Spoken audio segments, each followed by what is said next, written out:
وبرکاتہ۔ آج ہم بات کریں گے جامعہ ترمذی کی حدیث 3095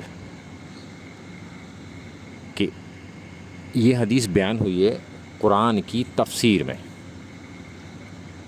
جامعہ ترمذی کی یہ حدیث ہے، کوئی اس کے ساتھ اختلاف بھی کر سکتا ہے، بہرحال اسلام 360 میں اس کی سند صحیح ہے، مگر یہ اپنے متن کے اعتبار سے صحیح نظر آتی ہے۔ جب ایک صحابی اللہ کے رسول صلی اللہ علیہ وسلم کے پاس تشریف لائے، اس وقت تک اس سے پہلے وہ عیسائی تھے اور ان کے گلے میں سونے کا ایک صلیب پڑا ہوا تھا۔ تو پھر اللہ کے رسول صلی اللہ علیہ وسلم نے ان سے کہا کہ آدھی تم اسے نکال پھینک دو، یعنی کسی نے کہا اتار دو۔ پھر اللہ کے رسول صلی اللہ علیہ وسلم نے سورہ التوبہ آیت نمبر 31، اور اس میں نے ترجمہ لگایا ہے احمد رضا خان بریلوی کا،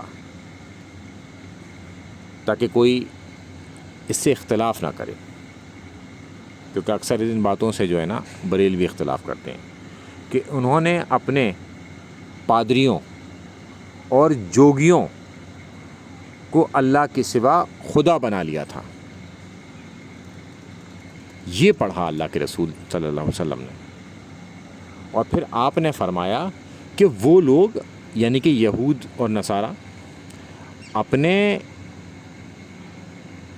ان علماؤں کی یا جوگیوں کی یا پادریوں کی عبادت تو نہیں کرتے تھے، مگر جب ان کے یہ لوگ کسی چیز کو حلال قرار کر دیتے تھے تو پھر یہ اس کو حلال جان لیتے تھے، تحقیق نہیں کرتے تھے،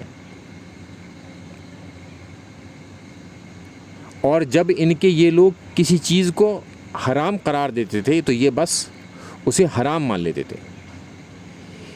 یہی تو انہیں رب بنانا ہے، یعنی کہ تحقیق آپ کو کرنی ہے۔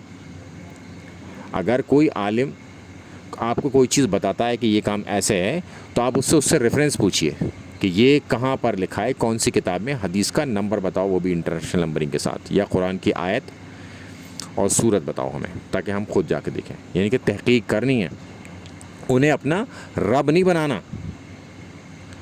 رب بنانے کا یہ مطلب نہیں ہے صرف آپ ان کی عبادت کرنے لگے، رب بنانے کا مطلب یہ بھی ہے اس حدیث کے مطابق، جو کہ قرآن کی اس آیت کو ایکسپلین کرتی ہے، کہ کسی کی بات کو آنکھ بند کر کر مان لینا بغیر تحقیق کرے ہوئے، یعنی کہ آپ نے اسے اپنا رب بنا لیا۔